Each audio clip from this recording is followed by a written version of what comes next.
সকলের কাছে প্রিয় পাত্র হওয়ার জন্য, আপনার প্রিয় মানুষ, আপন মানুষ, ভালোবাসার মানুষ, স্বামী, স্ত্রী, সন্তানাদি প্রত্যেকটা মানুষের কাছে প্রিয় হওয়ার জন্য আজকের এই আমলিয়াত এবং কার্যকরী তদবির।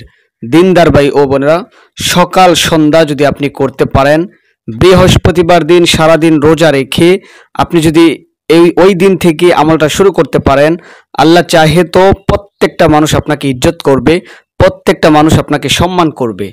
তো দেখা গেছে পরিবারের মধ্যে আপনি কাজকর্ম করেন, সবকিছু করেন, কিন্তু আপনার সম্মান নাই, আপনার মান নাই, আপনার ইজ্জত নাই। আপনি কথা বললে কেউ রাখে না, কেউ শোনে না, বা আপনার প্রিয় মানুষগুলো আপনার কথাগুলোর মধ্যে কোনো ভ্রুক্ষেপ করে না। তো আপনি যদি এরকম হতাশাগ্রস্তের মধ্যে থাকেন, আর চিন্তিত না হয়ে আমাদের কথাগুলো শোনেন এবং আমলিয়াত এবং তদবিরটি আজকে থেকেই শুরু করে দেন। সামনে আসতেছে বৃহস্পতিবার। বৃহস্পতিবার সারাদিন রোজা রাখবেন। রোজা রেখে আপনাকে যে কাজটা করতে হবে, ইফতার করার পরে মাগরিবের নামাজটা পড়বেন। মাগরিবের নামাজ আদায় করার পরে সুন্দর করে বসে থেকে আপনি মাত্র 121 বার বিসমিল্লাহির রহমানির রহিম হাতের কর গুইনা গুইনা অথবা তাসবিহ নিয়ে 121 বার এই বিসমিল্লাহ শরীফটা পাঠ করবেন। বাস, আলহামদুলিল্লাহ। এভাবে আপনি অগণিত বার পড়তে থাকেন, আপনার ফায়দা হবে। তারপর যখন আপনি ঘুমিয়ে পড়বেন, ফজরের নামাজের পরে ওইটা নামাজ পড়ে আবার 121 বার বিসমিল্লাহির রহমানির রহিম পাঠ করে ফেলেন। তারপর এই রেগুলার আমলটা আপনি প্রতিনিয়ত করতে থাকেন। পাশাপাশি আপনাকে যে কাজটা করতে হবে, শুক্রবার দিন সকালবেলা আপনি একটা কাগজ নেবেন। এই কাগজের মধ্যে বিসমিল্লাহির রহমানির রহিমটা অক্ষর আকারে লিখবেন।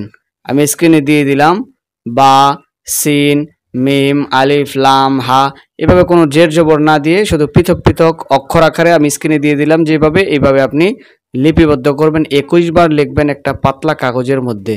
তারপর এটাকে আপনি ভাঁজ করে আপনি এই কাগজটাকে আপনি আগরবাতি জ্বালাইয়া ওই আগরবাতির ধোঁয়া দিবেন। এই কাগজটার মধ্যে আতরের সুগন্ধি, আতরের ছিটা দিয়ে দিবেন।